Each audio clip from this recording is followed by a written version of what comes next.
El Señor Jesucristo bendiga su vida, hermano José Manuel Sierra. Yo me sentía muy mal en el momento que tomé su mensaje y me ha ayudando muchísimo la palabra del Señor. Muchas gracias. Saludos de Portland, Oregon, UEA.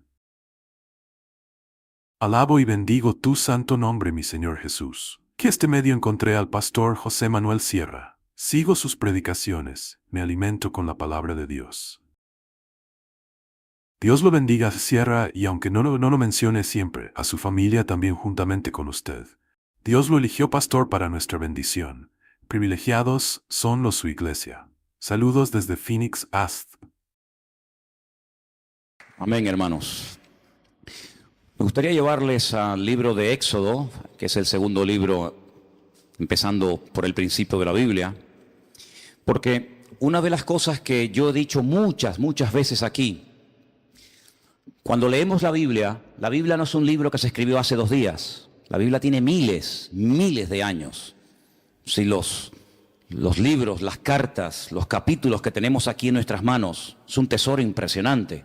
Yo creo que ninguno de nosotros, perdonen si me equivoco, pero yo creo que ninguno de nosotros tenemos en casa un objeto que tiene más de 3000 años de historia. A lo mejor dice, esta silla era de la abuela. Yo tengo una sillita arriba, que es lo único que ya me queda de venezolano. Lo único que me queda ya, ¿no? Una sillita que cuando yo tenía, pues no sé si eran 3 o 4 años, en aquellos años vivíamos en un sitio que se llamaba San Bernardino, corríjame los venezolanos si me equivoco, después fuimos a vivir a Chacao, aún me acuerdo, ¿no? Pero me acuerdo que mis padres me compraron una sillita pequeñita que estaba forrada como de piel de cabra o de un animal, ya los pelitos se fueron cayendo, y mi abuela, pues le puso un forro nuevo. Y puedo decir que esa silla lleva conmigo pues más de 50 años. Pero ¿quién tiene en su casa un objeto de 3000 años? ¿Usted tiene algo en su casa que tenga 3000 años de historia? Dice, sí, mi suegra. No, nadie tiene semejante cosa. Pero mire, aquí en nuestras manos tenemos un libro, una colección de libros, mejor dicho. Eso es lo que significa Biblia, colección de libros, que tienen centenares, que tienen miles de años. Esto es un tesoro incalculable, es increíble. Y además en su propio idioma, en su propia lengua, para que usted pueda saber lo que Dios dijo, lo que Dios manda y lo que Dios no manda. Y una de las cosas que yo he dicho cuando se acerca uno a las páginas de este sagrado libro, la Biblia, es que la gente en aquellos tiempos vivía muy diferente a nosotros. Yo sé que, por ejemplo, hay gente aquí que no cree, les cuesta mucho aceptar que hubo un momento en la historia en el que no existía Internet. Algunos dicen, no, créame, hay un momento en la historia en el que Internet no existía. Tú ponías Google y no existía Google. Tú dices, pero ¿cómo se podía vivir sin Google? Y sin WhatsApp. Algunos le quitan el WhatsApp hoy en día y vamos, se transforma, les da un ataque, algo les pasa, ¿no? Pues hubo una época en la que se vivía sin televisión en color. Y usted dice, ¿cómo era la televisión? ¿En blanco y negro? Y cuando vino la televisión en color, aquello fue una fiesta increíble, ¿se acuerdan? Vivimos durante muchos años sin móviles, sin celulares, como algunos los llaman. He dicho en varias ocasiones que cuando hace muchos años vimos a un señor en las Ramblas con una caja así de grande, que era la batería, y descolgaba el teléfono, nos quedamos así mirando, diciendo, ¿y este de dónde salió? Entonces, los tiempos han cambiado de una forma tremenda, pero tremenda. Y en los tiempos de la Biblia, la gente no vivía afanada por llegar a fin de mes, sino la gente vivía pensando en cómo terminar ese día. Se vivía el día a día. Por eso el pasaje que vamos a leer ahora refleja y explica muy bien que la bendición de Dios se prometía para el día a día. Hoy en día estamos acostumbrados a planificar el mes, ¿no? Cobramos el sueldo, cobran el sueldo y dicen, bueno, esto para el teléfono móvil, esto para la luz, esto para el agua, esto para los gastos de no sé qué, y se planifica el mes. Eso no existía, esa no era la mentalidad de aquellos tiempos. La mentalidad era vivir el día a día. Basta a cada día su propio afán o su propio mal, dice otra versión, ¿verdad? Y el pan nuestro de cada día, dánoslo hoy. La famosa parábola de los labradores, cuando van a trabajar a la viña, ¿qué se les pagó? El día de trabajo. Entonces, cuando la gente terminaba el día y decía, hoy he comido, hoy he usado ropa y hoy voy a dormir bajo techo, gloria a Dios. Mañana, como se decía, Dios dirá. Mañana Dios dirá. Pero ¿quién vive hoy en día al día? Nadie. La gente enseguida planifica y la gente hace planes. Y bueno, el verano que viene me voy a ir de vacaciones a tal sitio, o dentro de 3 meses, y por eso están las agendas y por eso hay tantas historias. Pero en la Biblia no era así. En la Biblia era vivir el día a día, desde que salía el sol hasta que se ocultaba el sol, y ya está. Y hay un pasaje en el Antiguo Testamento, en el libro de Éxodo, capítulo 16, que voy a leer unos versículos para que vean qué interesante esta historia. Y dice: viendo los hijos de Israel, se preguntaron unos a otros, ¿y esto qué es? Ustedes saben la palabra maná, ¿no? Maná. La palabra maná en hebreo significa, ¿qué es esto? Maná. Majú, ¿qué es esto? Y por eso la palabra maná, que uno dice, bueno, ¿y qué significa? Significa literalmente, ¿qué es esto?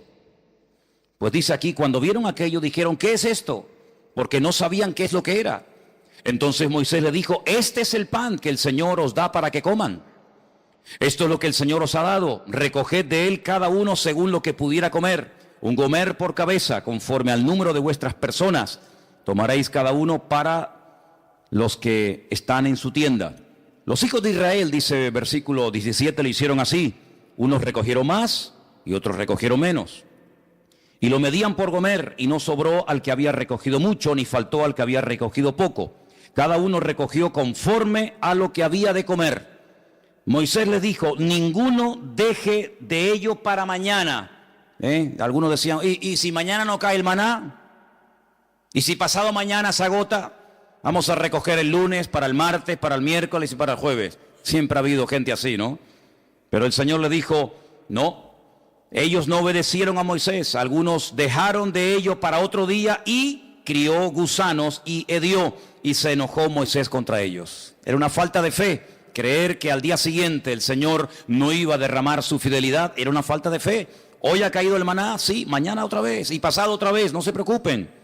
Y lo recogían cada mañana, cada uno según lo que había de comer, y luego que el sol se calentaba, se derretía.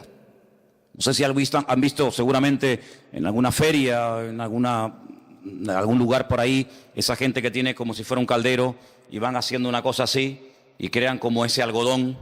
¿Lo habéis visto? Ese algodón de azúcar que cuando lo coges con la mano te empegosta todo. El maná era algo así, era algo muy parecido a eso.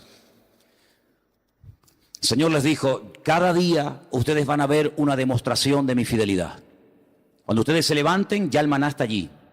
No van a tener que esperar a que caiga. Es decir, yo voy a ir siempre delante de ustedes. Cuando ustedes se levanten el lunes, ustedes recojan todo lo que vayan a comer para el día lunes. Y cuando se levanten el martes, recojan lo que vayan a comer el martes, y así sucesivamente. Pero había gente que dudaba. Había gente que decía, vamos a recoger para 3 o 4 días por si acaso. Vamos a recoger para toda la semana. ¿Y qué pasaba? Se les echaba a perder. Porque el Señor les estaba enseñando al pueblo en el desierto depender cada día de la bendición y de la fidelidad del Señor. Parece como que eso ya no forma parte de nuestro estilo de vida, pero así es como deberíamos realmente vivir los creyentes. Hoy el Señor me ha bendecido, hoy el Señor me ha ayudado, hoy puedo dormir en mi cama. Hemos comido, fíjate tú, hemos desayunado, almorzado, otros han merendado antes de venir al culto, otros antes de irse se ponen allí en el mostrador también a picotear, luego llegan a casa, vuelven a comer. Hermanos, Dios es fiel. ¿Cuál es la garantía de que mañana Dios me va a suplir mi necesidad que hoy me la ha suplido? ¿Cuántos dicen amén? Como Él no cambia,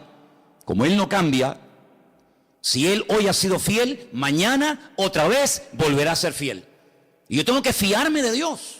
Yo tengo que depender del Señor, no de mes a mes, sino como dice la Biblia, el pan nuestro de cada día, dánoslo hoy. ¿Cuántos de los que están aquí hoy han comido? Veo que todos vienen vestidos. Algunos han venido en coche, otros caminando, otros en guagua. Cuando te vayas de aquí, cenarán, dormirán en sus camas. ¿Qué más queremos, hermanos? Dice la palabra de Dios, teniendo sustento y abrigo, estemos contentos con esto. ¿De dónde nace ese afán, ese agobio de venga y más y más? ¿De dónde nace? ¿De la Biblia? No. ¿De una relación sana con Dios? No, Señor.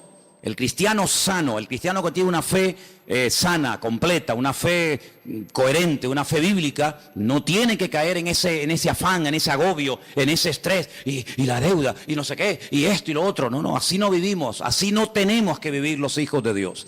Los hijos de Dios tenemos que vivir de cara al mundo, de cara a la galería, con paz, con la tranquilidad de saber que nuestra vida está en las manos del mejor pastor del mundo, porque dice la Biblia, el Señor es nuestro pastor y nada nos faltará. ¿Cuántos dicen amén?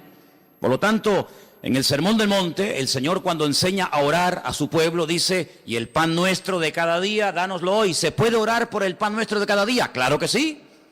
Pero en ningún momento tenemos que estar preocupados por los próximos 15 días, por la próxima quincena, por el próximo mes. Eso no es bíblico, eso no es bíblico. El Señor quiere que aprendamos a depender de Él, a confiar en Él cada día, sin preocupaciones, sin agobios, sin estrés. Ya sé que esto a lo mejor suena a locura. Ya sé que la gente de la calle, la gente que no tiene a Dios, pues no viven así. Pero es que usted no tiene que imitar al mundo, usted tiene que imitar al Señor Jesucristo y obedecer su palabra. Hay un texto muy interesante que yo lo he leído muchas veces, de hecho no quiero exagerar, pero casi a diario lo leo, y se encuentra en Deuteronomio. Es un pasaje buenísimo, buenísimo, que de vez en cuando pienso yo que deberíamos de leer. Está en Deuteronomio capítulo 8, del versículo 11 en adelante. Es buenísimo este pasaje, de verdad que es una bendición de Dios el poder tener esto en nuestras manos. Dice, cuídate de no olvidarte del Señor tu Dios. Y yo pregunto, ¿y se puede acaso alguien olvidar de Dios? Porque te puedes olvidar, no sé, de las llaves, del móvil. Te puedes olvidar de dónde dejaste el coche. Yo me acuerdo hace años, venía por la calle esta de la iglesia con el casco de la moto en la mano. Y me metía en el bar de aquí al lado a tomar un cortado. Y un hermano, me dice, ¿de dónde vienes? Digo, no, tuve que ir abajo a Santa Cruz a hacer unas cosas. Y me dice, ¿y tú vas por la vida con un casco debajo del brazo? Digo, ¡ay, la moto! Y la dejé en la Plaza de España. Yo me vine desde la Plaza de España hasta aquí con la moto, con el casco de la moto bajo el brazo. Como eso, simplemente mirando el casco, sabes que, mijo, el casco es para usarlo en la moto. Pues me olvidé de la moto. Y un día tuve que llamar al segurita del Carrefour allí en La Laguna, porque para mí es que me habían robado el coche.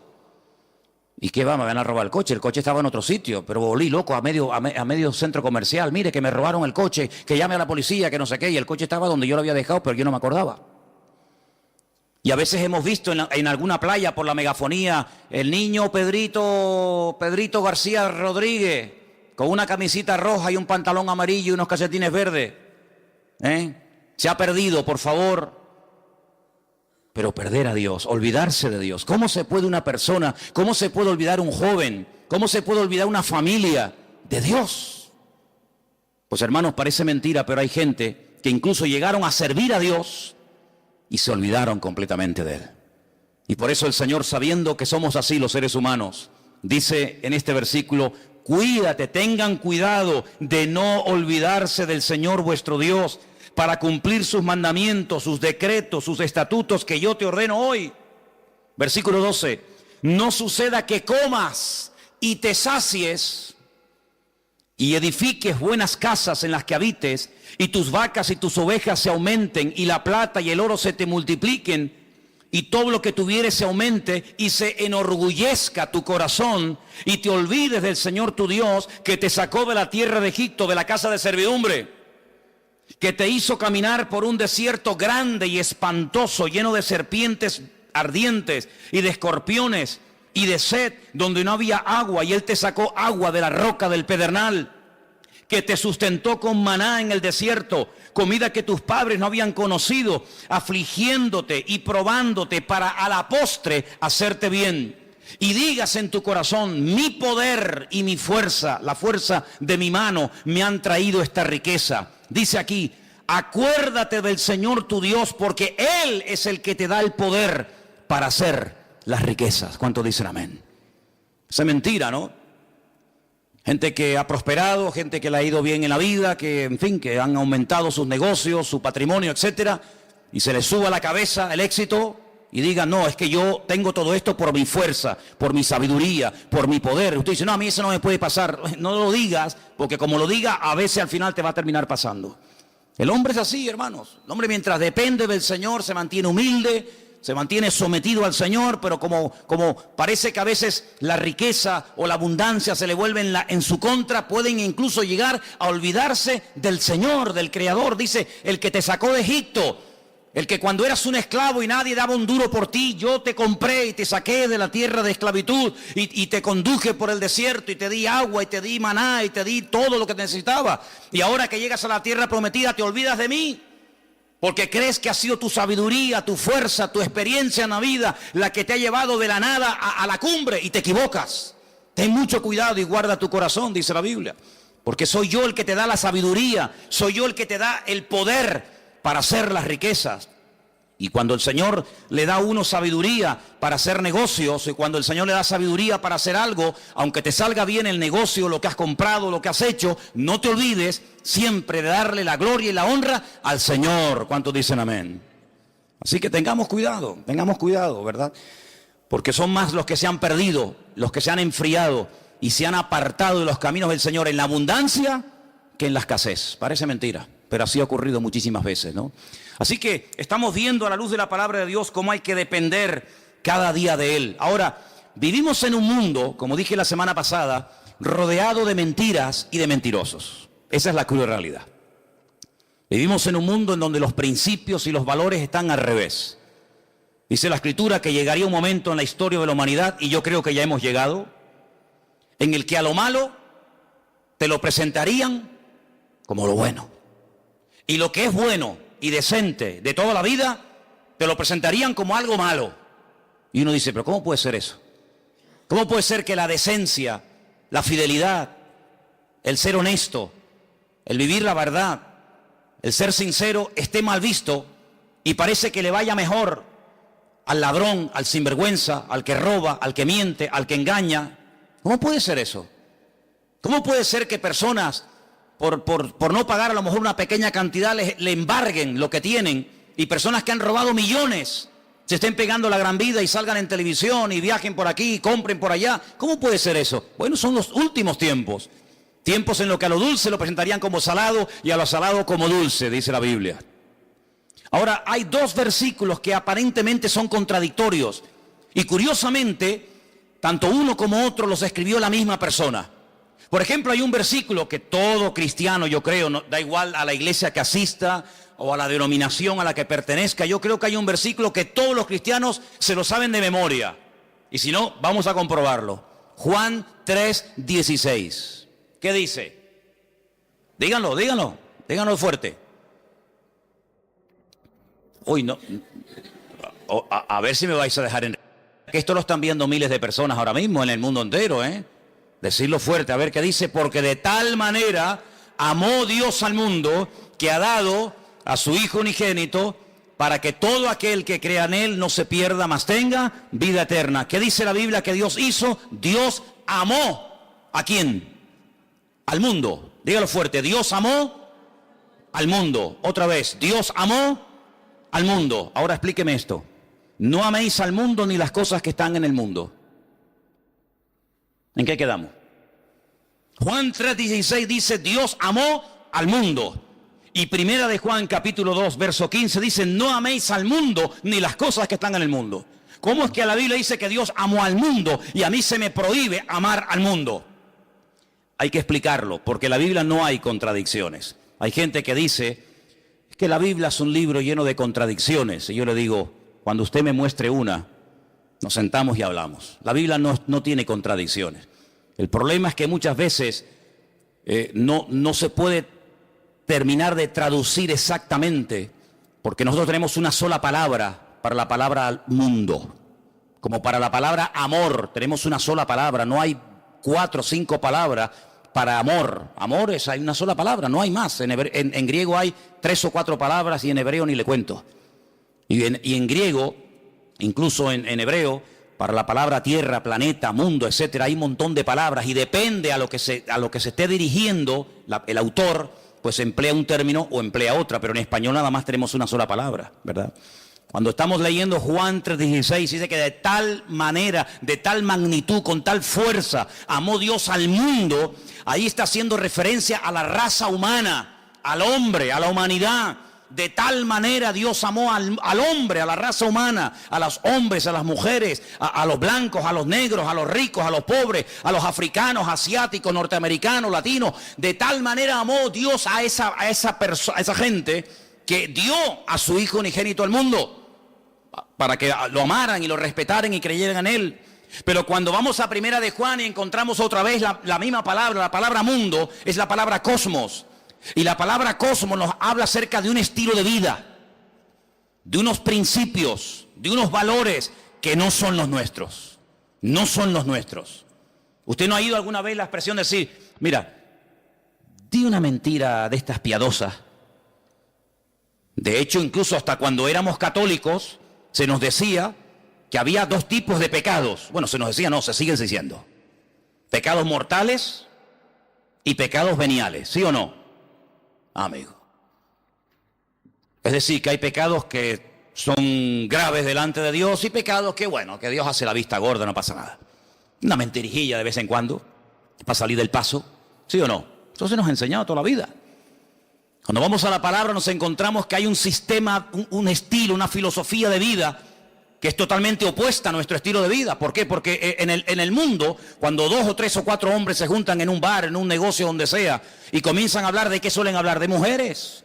Y presumen de las veces que han engañado a sus esposas. Y presumen de que tuvieron relaciones con esta y con aquella y con la otra y con mengano.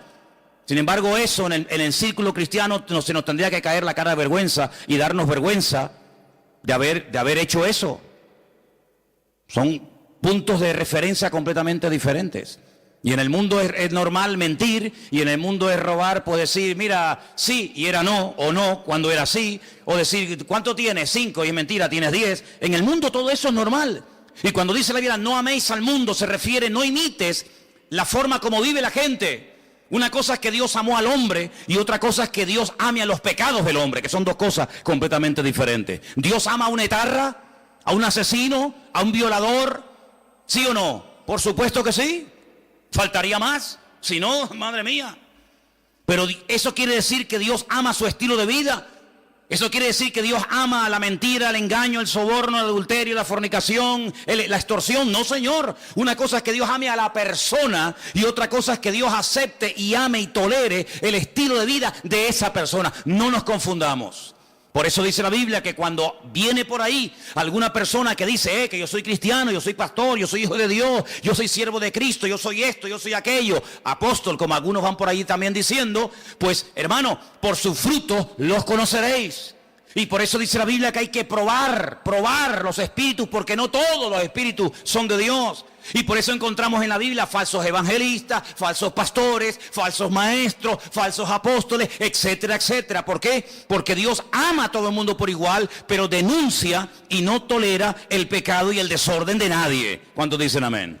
Entonces no nos confundamos cuando dice que Dios amó al mundo, la raza humana, y cuando nos dice en Primera de Juan, capítulo 2, como hemos leído, que no tenemos que amar al mundo. Porque dicho sea de paso, el texto sigue diciendo, si alguno ama al mundo, es decir, el estilo de vida del mundo, la filosofía del mundo, los principios del mundo, el amor del Padre no está en él. Porque todo lo que hay en el mundo, y lo aglutina de esta forma, los deseos de la carne, los deseos de los ojos, la vanagloria de la vida, no provienen del Padre, sino del mundo. Y el mundo pasa, y sus deseos, pero el que hace la voluntad de Dios permanece para siempre. Si lo que hoy está mal visto, mañana estará bien visto. Y lo que mañana estará bien visto, hoy es un delito, un pecado. Por lo tanto, las modas cambian.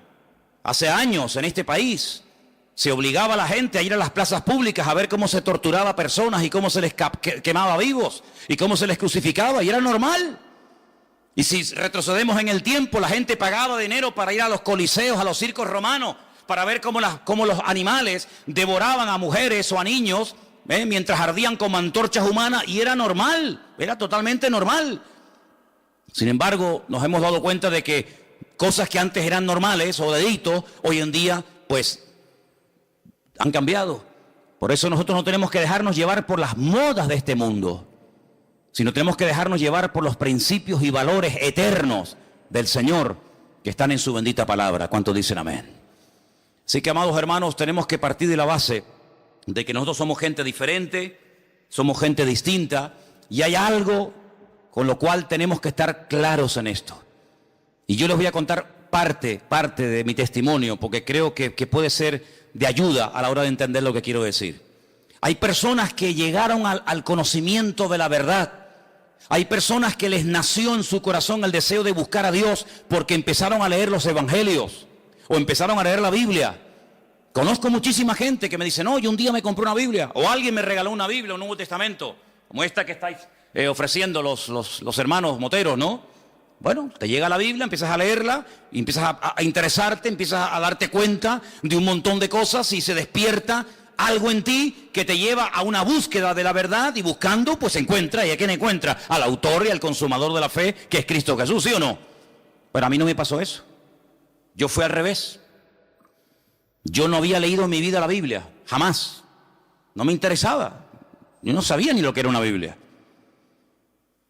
A mí no me llegó el conocimiento de Dios, ni el deseo de buscar a Dios por la lectura, por el estudio, por indagar, por buscar la verdad. Es que a mí no me interesaba buscar la verdad, pero en absoluto.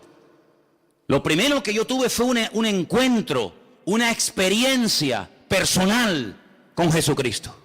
Yo no había leído la Biblia en mi vida. Entonces, cuando yo entré por primera vez en mi vida a una iglesia, yo le dije literalmente a Dios, es que yo no creo en ti. Es que yo no creo en ustedes, yo no creo en pastores, ni en iglesia, ni en Biblia, ni en cura, yo no creo en nadie. Yo tenía un montón de problemas físicos, espirituales, de toda índole. Pero yo desafié a ese Dios del cual ese hombre estaba esa tarde predicando allí, y le dije, bueno, si tú existes, no es que dije, como tú existes, no. Si tú existes, ayúdame a salir de este infierno en el que yo estoy. Y cambia mi vida, y ayúdame, y libérame, etcétera, etcétera. Y Dios lo hizo. Y mucho tiempo después, o unos meses después, comencé a leer y a leer y a leer y a leer y a estudiar y a memorizar capítulos y capítulos de la Biblia. Y a través de la Biblia, pues claro, lógicamente fortalecí mi fe. Pero no fue primero la teoría y después la práctica. En mi caso fue al revés. Primero fue la experiencia, la práctica, y luego fue el conocimiento. Y por eso hay muchas personas que a veces titubean, porque claro, comenzaron a leer la palabra y después tuvieron una experiencia personal con Cristo. Pero cuando uno tiene una experiencia personal con Cristo, a mí no me mueve nadie de la fe que yo tengo en el Señor. Porque a mí los demonios que tenía no me los sacó ningún pastor, a mí me los sanó directamente mi Señor Jesucristo. Y el que me transformó la vida no fue una predicación de un reverendo o de un apóstol, como ese radio se llame, sino que directamente mi Señor y mi Dios me liberó y me transformó y me rompió completamente. Y después comencé a leer su palabra. Y por eso hay gente que lee la palabra y después tienen la experiencia, si es que la llegan a tener, y por eso a veces dudan de haber interpretado correctamente el texto y lo habré interpretado mal, y en vez de resulta que era así y resulta que era asado. Yo no tengo la más mínima duda. Yo he hablado con budistas, he hablado con gente que practica el Islam, he hablado con rabinos judíos de todo tipo, cerrados, abiertos, de toda índole, y yo cada día estoy más firme en mi fe. Porque a mí el conocimiento y la experiencia no me vino por lo que leí ni por lo que me enseñaron. Es que yo tuve un encuentro personal con Cristo. Yo era ciego y ahora veo. Entonces, cuando una persona tiene un encuentro personal con Cristo, que digan lo que digan, que hagan lo que hagan, que pase lo que pase, yo sé en quién he creído. ¿Cómo voy yo a negar que soy blanco?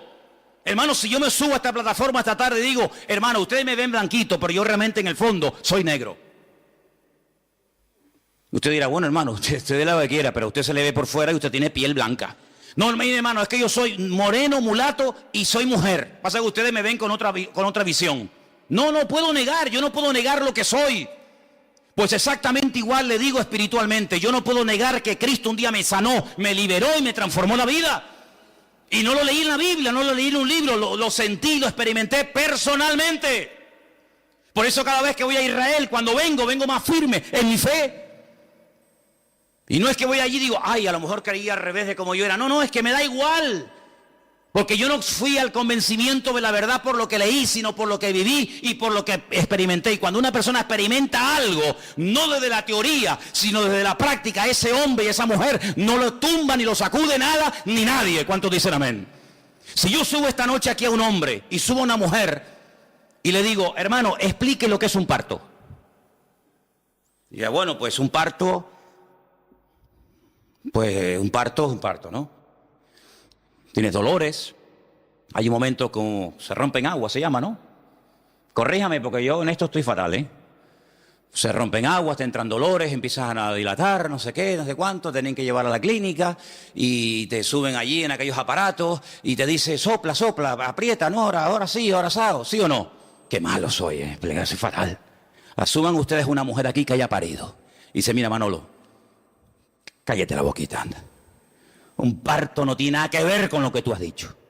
Tú estás hablando desde la teoría, desde lo que has oído, de lo que te han contado. Pero yo he parido y un parto es esto y esto y esto. ¿Quién puede dar mejor una información de lo que es un parto? ¿Yo o una mujer que ha parido? Evidentemente una mujer que ha parido. Porque no lo habla desde la teoría, lo habla desde la realidad, desde el dolor. Lo habla desde la sensación de haber tenido esa criatura en su vientre y de haberlo sacado y ver la realidad de lo que es un parto. Y exactamente igual ocurre, amados hermanos. Hay gente que habla de Dios desde la teoría. Que si Dios es así, que si Dios es asado, que si no sé qué. Que hablas con un judío, te dice una cosa. Hablas con un musulmán, te dice otra. Hablas con un evangélico, te dice una cosa. Hablas con un mormón, te dice otra cosa. Hablas con un budista, te dice no sé qué. Y entonces tú dices, Dios mío, pero cada uno tiene una opinión diferente. Pero todos tienen la razón. No puede ser que los musulmanes digan que Dios no tiene un hijo y que los cristianos digan que Dios sí tiene un hijo. ¿Quién tiene la razón? ¿El musulmán o Dios? ¿O el cristiano? Porque yo pregunto, ¿Dios tiene un hijo o no tiene un hijo? Porque si no tiene Dios un hijo, entonces los musulmanes tienen razón. Pero si Dios tiene un hijo que se llamó Jesucristo o Yeshua HaMashiach y vino a este mundo a morir en una cruz y resucitó al tercer día, entonces este no dice la verdad la está diciendo este hombre. La pregunta que muchas veces me han dicho es ¿cómo es posible que un pueblo tan culto, tan sabio, tan preparado, personas que están todo el día desde que se levantan, créanme, desde que se levantan hasta que se acuestan, leen y leen y leen y leen y memorizan y aprenden y aprenden y aprenden, y me refiero al pueblo de Israel, ¿cómo es posible que ellos no crean que Jesucristo es el Hijo de Dios? Porque te explican otra cosa y te quedas con la boca abierta y te dicen arriba y abajo y el verbo, el ifil, el ipalel y el pual y te explican todas las conjugaciones del verbo. Pero cuando hablamos de Jesucristo no tienen ni idea. Y uno dice, ¿cómo es posible que nosotros que no hemos sido criados en este ambiente, por lo menos yo, tengamos las ideas más claras y podamos explicar no desde la teoría de un libro, sino de la experiencia personal, quién es y quién no es Jesucristo? ¿Cómo es posible que 14 veces se hayan equivocado los judíos nombrando a un Mesías que luego le salió el tiro por la culata? Lean la historia de Bar Kokhba. Una ruina trajo a Israel. ¿Quién lo apoyó? Uno de los rabinos más grandes en la historia de Israel, Rabí Akiva. Un hombre que fue capaz de morir torturado. Dice que mientras lo quemaban los romanos en el 100 y pico después de Cristo, con pinzas le arrancaron la piel. Y todos los trocitos de piel que le quedaban con un cepillo de púas, se la arrancaron. ¿Cómo es posible que un hombre que murió de esa manera torturado dijera que Jesucristo fue un impostor? Y después tuvieron a otro llamado Sibitai. Y ese fue una ruina total porque la mayoría de los judíos del mundo entero lo reconocieron como el Mesías. Y al final, cuando lo apresaron los turcos, cuando lo prendieron los musulmanes, le dijeron, o claudicas de esto, o te matamos. Y se convirtió al Islam. Y todavía ni se han recuperado.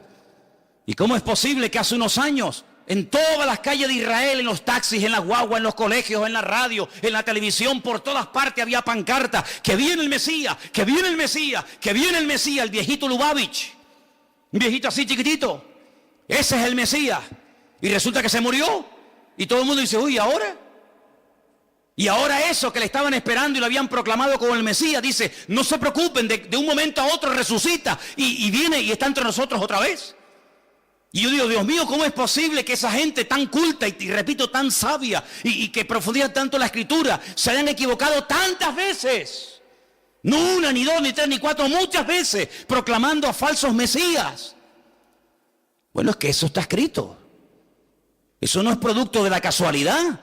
Es que eso ya lo profetizó el Señor en el libro de Isaías capítulo 29. Y quiero leértelo para que veas, es algo impresionante. Que lo que les ha ocurrido estaba escrito, estaba profetizado. Y no nos tiene que sorprender. Y dice en Isaías capítulo 29, a partir del versículo 10, ceguera e hipocresía de Israel. Fíjate qué curioso el capítulo, ¿no? Yo sé que los nombres de los capítulos no son, digamos, inspirados, originales, pero solamente se le llama a este capítulo la ceguera espiritual de Israel. Y mira lo que dice aquí.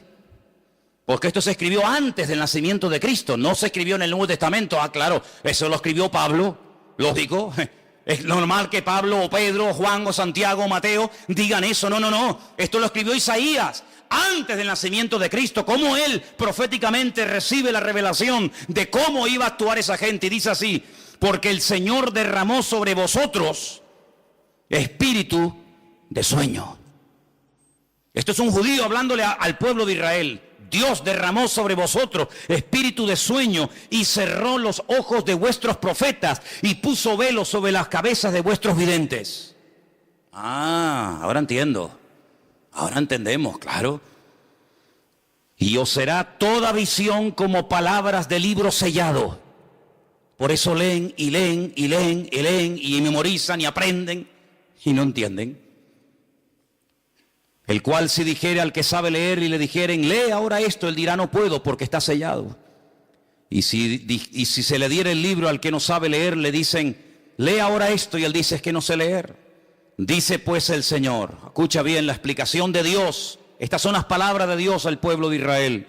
Porque este pueblo se acerca a mí con su boca y con sus labios me honra, pero su corazón está lejos de mí.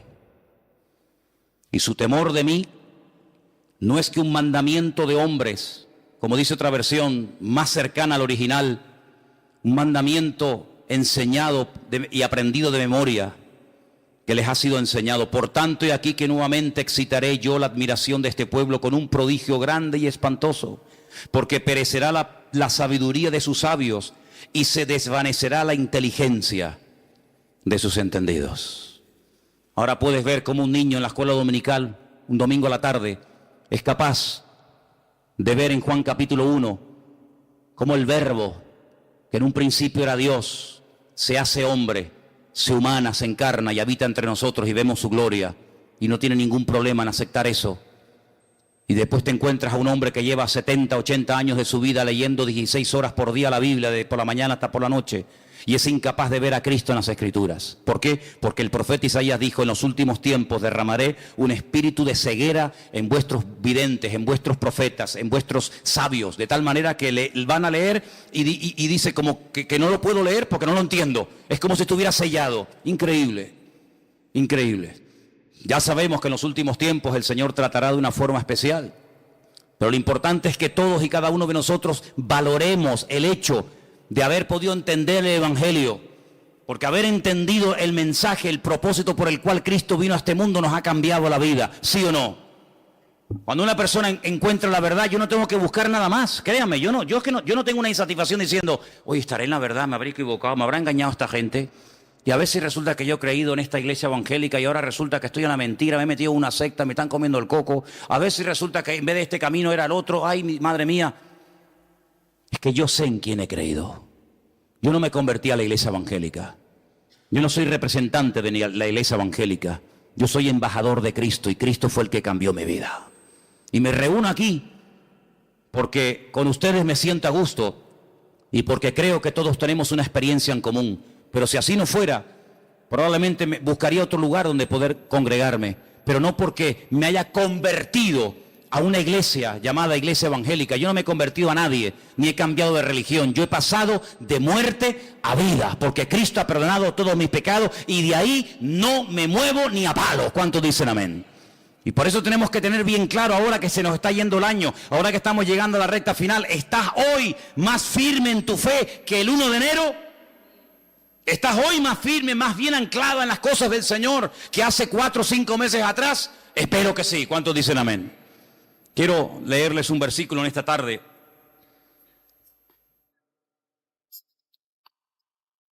Y antes de buscar ese texto que se encuentra en Apocalipsis, en el capítulo 3, déjenme que les diga algo. Cuando uno empieza a leer la Biblia desde el principio,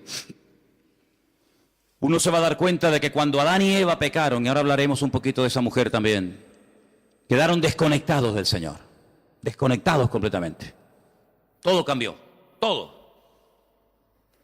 Aquel hombre y aquella mujer eran perfectos, y usted y yo no somos perfectos, sabíamos eso, ¿no? Si te crees perfecto, díselo a tu mujer a ver qué te dice y ya verás cómo te recuerda que no lo eres. Así de claro. Qué maravilla el ojo humano, ¿eh? Qué maravilla poder ver en colores. Porque nosotros vemos en colores, ¿sí o no? ¿Usted ve en colores? Hay algunos que confunden, ¿no? El rojo con el verde con el amarillo, pero generalmente el hombre ve en colores. Vemos en 3 dimensiones. Podemos ver de cerca, de lejos, enfoca de una forma maravillosa. Pero usted sabe que de todo lo que hay aquí que se podría llegar a ver, solamente vemos el 1%. Nuestro ojo solamente percibe el 1% de todo lo que podríamos llegar a ver. Adán veía al 100% sin ningún problema. Veía a los ángeles, veía el mundo espiritual y natural de una perfección tremenda. ¿Qué le parece? El cerebro del ser humano dice que está dividido en 2 y que solamente funciona una parte. Yo a veces hasta lo dudo que funcione esa parte. Y Dios pone un miembro en nuestro cuerpo para que funcione la mitad, no tiene sentido. El cerebro de Adán funcionaba a la perfección y veía la esencia de las cosas con una claridad nítida, sin problema, ¿verdad? Y sabemos que el hombre está por debajo de todos sus niveles. Seguramente Adán era capaz de meterse debajo de un río y estar 3 horas metido debajo del agua. Y veía perfectamente, porque era un ser perfecto, completo, no le faltaba nada. Probablemente, sabe Dios, hasta con el pensamiento podría trasladarse de un lugar a otro y volar. Yo qué sé lo que aquel hombre podía haber llegado a ser. Sin embargo, el pecado lo deterioró todo. El pecado lo reventó todo. No somos ni la sombra de lo que un día el Señor creó. El mundo era perfecto, el mundo que tenemos no es perfecto. Vayan a Madrid ahora, van a ver esa capa, esa nube negra encima, ¿verdad? El otro día las imágenes de Pekín, los pobres chinos con máscara, allí ahogándose, asfixiándose. Este mundo no tiene nada que ver con el mundo perfecto y maravilloso que el Señor creó. Pero a pesar de la rebelión y del pecado del hombre, Dios proveyó un sistema, y eran los sacrificios. ¿Y qué hace Abel? Presenta un sacrificio ¿para quién? Para él. Él tiene deseo de acercarse a Dios y presenta un sacrificio para él, pero no lo podía hacer para otra persona. Pero cuando avanzamos en la historia, vemos que llegamos a Egipto y vemos que ya Dios dice, bueno, ahora no solamente el hombre puede acercarse a Dios a través de un sacrificio de animales, sino que ahora el papá, el cabeza de la casa, puede presentar un sacrificio para la familia. Y dice que sacrificaban un cordero para toda la familia. Así que de uno individual pasó a toda la familia. Y después resulta que cuando seguimos avanzando en la relación con el Señor, encontramos que una vez al año se mataba un cordero para toda la nación. Así que pasamos de uno, pasamos a la familia, y de la familia pasamos a la nación. ¿Pero de qué nación estamos hablando? De la nación de Israel. ¿Y todas las demás? No entran, están fuera del pacto, están fuera. Pero cuando vino el Señor Jesucristo, ¿por quién vino a morir? Por toda la raza humana. Y ahí entramos tú y yo, queridos hermanos, los que estaban, los que aún no habían nacido. Y por eso yo te pregunto en estos últimos días, en estas últimas semanas que nos quedan para concluir este año 2015, ¿tú has tenido ya tu encuentro, tu experiencia personal con Cristo? ¿O simplemente lo que estás es aprendiendo y creciendo en el conocimiento? Está bien todo eso, pero lo importante no solamente es saber muchas cosas, sino tener tu experiencia con el Señor. Porque si mañana nos quitan las Biblias, si mañana nos cierran los templos y ya no podemos depender de un culto, de una predicación o de un pastor, ¿qué va a pasar con nosotros? Nada. ¿Por qué? Porque estamos conectados a través de nuestra propia experiencia con la fuente de la vida, porque tenemos nuestra propia experiencia con Cristo. Y ya no dependemos de un pastor, de una iglesia, de un predicador, del internet, sino dependemos directamente de nuestro Señor Jesucristo. ¿Tú tienes esa línea directa con Él? ¿Tú lo conoces como tu Señor y como tu Salvador? ¿O como el Dios que aquí se predica? Porque hay gente que dice, no, es que cuando hablan de nosotros dicen, sí, porque ustedes creen en no sé qué y se quedan como al margen. No, yo no hablo de ustedes, yo hablo de si tú conoces al Dios vivo y verdadero. ¿O es que acaso el Dios del evangélico es diferente al Dios del católico? ¿No hay un solo Dios? Bueno, pues a ese único Dios del cual hablamos y predicamos, ¿lo conoces personalmente? ¿Tienes un encuentro con Él? ¿O para saber algo de Él tienes que buscar en Mateo? O para saber algo de su esencia y de su carácter tienes que ir a los Salmos o al Apocalipsis o por aquí y por allá. No, no hace falta que vaya por aquí y por allá porque yo sé quién es. Y conozco a mi Padre. Y sé lo que le agrada y lo que no le agrada. La gente más espiritual, la gente que más creció en su relación con el Señor nunca leyeron la Biblia porque no la tenían. Abraham no leyó nunca la Biblia. Jacob, Isaac, José. Personas que nunca leyeron la Biblia, pero ellos conocían a Dios, no por lo escrito, sino por lo que habían experimentado. Y José era capaz de rechazar a la mujer de Potifar, diciendo, ¿cómo voy yo a pecar contra mi Dios? Pero hijo, ¿dónde está escrito que eso es pecado? Aquí en mi alma está escrito, porque yo conozco la voz de mi Señor y sé lo que le agrada y lo que no le agrada, aunque nunca haya leído la Biblia y aunque nunca me haya congregado en ninguna parte, yo conozco a mi Dios y sé que a mi Dios eso no le agrada. Y eso es a lo que tenemos que llegar, hermano, a tener un encuentro personal con Cristo. Y por eso, hoy comí, hoy cené, hoy vengo vestido, pues mañana me voy a levantar con la seguridad de que se va a volver a repetir otra vez lo mismo. ¿Por qué? Porque grandes son sus fidelidades cada mañana y cada día. ¿Cuántos dicen amén? Apocalipsis capítulo 3, el texto que les quería leer, dice que Él, por cuanto hemos guardado su palabra y no le hemos negado, ni con los hechos, ni con las palabras, nos guardará de la hora de prueba que ha de venir sobre todas las naciones de la tierra. El otro día, creo que lo comenté y termino, decían que en los estatutos, en las leyes de la ONU, hay un artículo que dice que cuando 5 naciones pelean, cuando 5 naciones digamos que entran en un conflicto bélico, en ese artículo se encuentra la expresión de que ya se puede hablar de una tercera guerra mundial. En este momento hay 10 naciones, no 5, 10 naciones peleando contra un enemigo en común. Y por eso ellos dicen que oficialmente ya se puede decir, ya se puede declarar que estamos ya en una tercera guerra mundial, donde Inglaterra, Francia, Estados Unidos, Rusia, Arabia Saudita, etcétera, etcétera, ya han entrado en un conflicto que no tiene marcha atrás. Estamos en la recta final no solamente del 2015, estamos en la recta final de la historia de la humanidad. Y en estos últimos tiempos, el Señor todavía sigue llamando a los corazones de los seres humanos. En estos últimos tiempos todavía el Señor tiene interés por ti y por mí. Yo no sé qué ha visto en nosotros, pero Dios no va a parar hasta que tú le entregues tu vida y hasta que tú le entregues tu corazón al Señor. Y yo doy gracias a Dios de que Él se ha empeñado en salvarme, de que Él se ha empeñado, está empecinado en transformar mi vida. Claro, uno siempre se escuda, ¿no? No, es que yo soy no sé qué, es que no. Mira, solamente sé una cosa. Da igual dónde hayas nacido, da igual la religión que hayas practicado, tal vez ninguna. La cruda realidad es que todos delante de Dios estamos desnudos y todos urgentemente le necesitamos.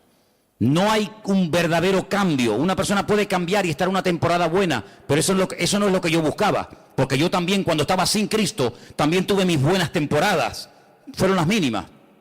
Pero aquí lo que queremos no es solamente cambiar, dejar ciertas y determinadas cosas, o hábitos, o sustancias, o me da igual. No. Aquí lo que queremos es cambiar de vida.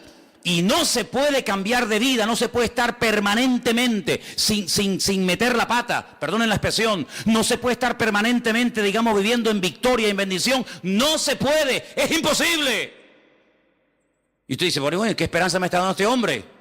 Humanamente, ninguna. No hay posibilidad de cambiar, solamente a través de Cristo Jesús. ¿Cuántas personas lo han intentado? Curas de sueño, acupuntura, de todo lo que te puedas imaginar. Tarde o temprano vuelven otra vez al mismo rollo. Porque no hay libertad verdadera hasta que conozcas a Cristo Jesús. No te hablo de la iglesia. Si usted busca otra iglesia que le guste más, que te guste por lo que sea, váyase a esa, no tenga problema. Usted váyase a donde mejor se encuentre. Pero no te olvides que las iglesias no están para cambiar a nadie, sino para decirte quién es el que cambia. Y el que cambia es nuestro Señor Jesucristo. Cierra tus ojos ahí donde estás. Quiero que oremos en esta tarde de verdad, de todo corazón, y le pidamos al Señor que abra nuestros ojos, que quite la ignorancia, la ceguera de nuestra vida, para que nos demos cuenta de que la única manera de salir de este sistema falso, maligno, es a través de Cristo. Salir de este círculo vicioso, salir de esta rueda que gira y gira y gira y no nos lleva a ninguna parte. La única manera de poder vivir en victoria es a través de Cristo Jesús. Y por eso en esta tarde estamos agradecidos con el Señor, porque Él nos enseña un nuevo estilo de vida basado en la libertad, no en el miedo, en la libertad gloriosa de los hijos de Dios. Ninguna condenación hay para los que están en Cristo Jesús. Y por eso en esta tarde queremos acercarnos al Señor con la fe y con la seguridad de que se puede vivir en paz y en victoria si ponemos nuestra confianza en el día a día, en ese Dios que ha prometido ayudarnos todos los días hasta el fin del mundo. Aleluya.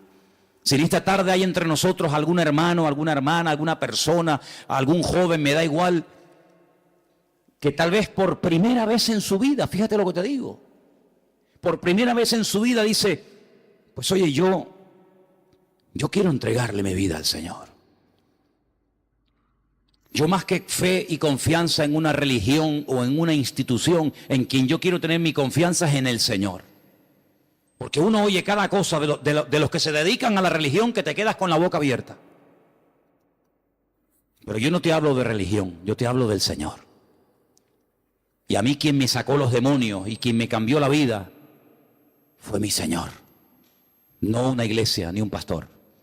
Y yo te hablo de ese Señor que te ama y te quiere liberar y te quiere bendecir. Si tú le quieres entregar tu vida a Él, ahora es el momento y el lugar idóneo para decir, yo le entrego mi vida a Jesucristo. ¿Hay alguien? ¿Quieres levantar tu mano y oro por ti un momentito? ¿Alguien le quiere entregar su vida al Señor por primera vez? Dios te bendiga. Dios te bendiga, valiente. ¿Alguien más? Alguien más que dice, yo también le quiero entregar al Señor mi vida. Y quiero pedirle, Dios le bendiga. Gloria a Dios. ¿Alguien más? Dios le bendiga a ti también. Gloria a Dios. Hay 4 personas esta tarde que han levantado su mano, 5. Bendito Dios. Que le están diciendo al Señor, Señor, yo quiero cambiar de vida. Ahí donde estás, no hace falta ni que te levantes. Yo quiero pedirle a toda la iglesia que me ayude en esta oración. Repitan conmigo, Señor Jesús, en esta tarde te damos gracias porque tú nos has amado y diste tu vida por nosotros. Señor, perdona todos nuestros pecados, transforma nuestra vida. Yo quiero cambiar, yo quiero ser libre de toda atadura y por eso te pido perdón, Señor. Y pido que tú entres en mi vida. Quiero ser un hijo tuyo, Señor. Quiero que me liberes. Quiero que me salves, Señor. Y que me dé fuerzas, Dios mío, dígalo. Que me dé fuerzas, Dios mío, para seguirte todos los días de mi vida. Yo acepto a Jesucristo, dígalo conmigo. Yo acepto a Jesucristo. Yo recibo a Jesucristo como mi Señor y como mi Salvador personal. Quiero tener un encuentro, dígalo. Quiero tener una experiencia personal contigo, mi Señor. Ayúdame a partir de hoy a cambiar, a caminar en victoria con la bendición del Señor. Me rindo a ti, dígalo. Me rindo a Jesucristo. Renuncio al mundo, al pecado y al diablo. Y confieso que a partir de hoy Jesucristo será mi Señor y mi Rey. Te lo pido con todo mi corazón En el nombre del Señor Jesús. Amén. Y amén. Fuerte ese aplauso al Señor. Aleluya. Dígale gracias, Dios mío. Aleluya. Amén.